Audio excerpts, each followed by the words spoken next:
Hey, to download Google Earth on your PC, all you have to do is just open your browser and in the search engine just input Google Earth download phrase.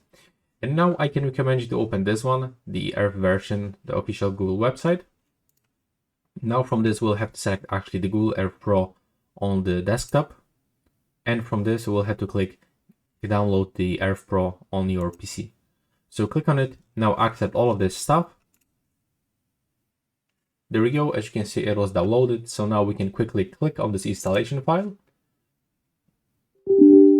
Click yes if you get this pop-up notification. Now it is actually installing the Google Earth Pro on our PC.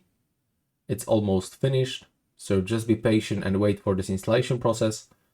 Then when it's complete you can click close.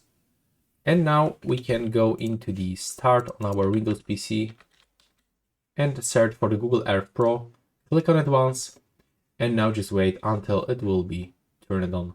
And that's how it looks. Right now, please subscribe to my channel and see you in the next one.